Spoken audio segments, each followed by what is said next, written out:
মুসা নামের সময় বানু ইসরাইলের কোন এক নবী, আমি ঠিক নাম বলতে পারবো না যে কোন নবী, কারণ নামটা হাদিসে আসে নাই, কোন একজন নবী আল্লাহর কাছে দোয়া করছেন, আল্লাহ মৃত মানুষের সাথে আমার একটু কথোপকথন করায় দাও। আমি জাস্ট একটু কথাবার্তা বলতে চাই যে মৃত মানুষটা কেমন আছে বা তাদের অবস্থাটা কি আমি জানতে চাই। তো আল্লাহ পাক সেই ব্যবস্থা করে দিলেন। তিনি একটা কবরের কাছে গিয়ে দাঁড়ালেন, একজন মৃত মানুষ উঠে আসলো। সায়েন্স বিশ্বাস নাও করতে পারে, আমাদের কোনো মাথা ব্যথা নেই, ঠিক আছে।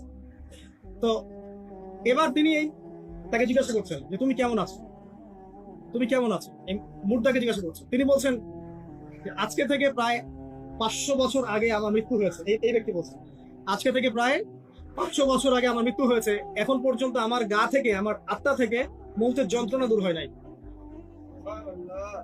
লা ইলাহা ইল্লাল্লাহ। তো এই হচ্ছে অবস্থা।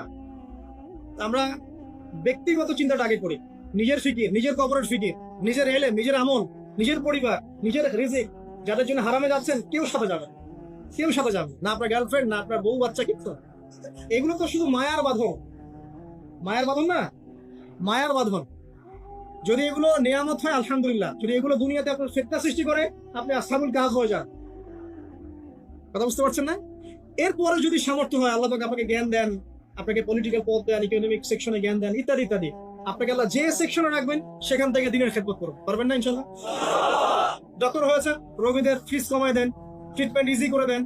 হ্যাঁ, ডক্টর হন, একজন ভালো ডক্টর হন, কসাই হন, ইঞ্জিনিয়ার হন, একজন একজন সৎ ইঞ্জিনিয়ার হন, চোর হন। যেখানে থাকবেন সেখান থেকেই আপনি খেদমত করতে পারবেন। সবাইকে আলেম হতে হবে জরুরি না, সবাইকে দায়ী হতে হবে জরুরি না, এবং সবাই এটা হতেও পারবে না। এভাবে জাতি গঠন হয় না। আগে বলছি বিভিন্ন সেকশনে মানুষ আমাদের লাগবে, এবং প্রত্যেকটা সেকশনেই তাওহীদপন্থী ইমানদার মানুষ লাগবে। এবং ইনশাআল্লাহ তাআলা আমরা যদি সবাই সবার ধর্মটা ঠিকঠাক মতো পালন করি, দেখবেন ধর্মের মধ্যে কোনো ভেদাভেদ থাকবে না।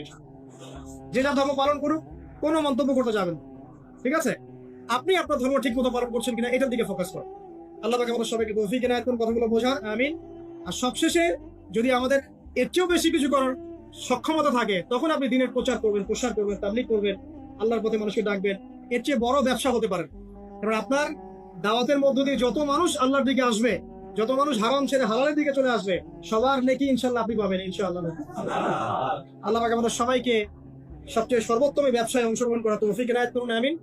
আমি আজকে আর লম্বা করছি না, এখানে শেষ করছি। আকুলু কওলি হাযা আস্তাগফিরুল্লাহ লি ওয়া লাকুম ওয়া লিসাইরিল মুসলিমিন। বারাকাল্লাহু লানা ওয়া লাকুম বিল আয়াতিল হাকীম। ইন্নাহু তাআলা জাওয়াদুন কারীমুর রাউফুর রহিম।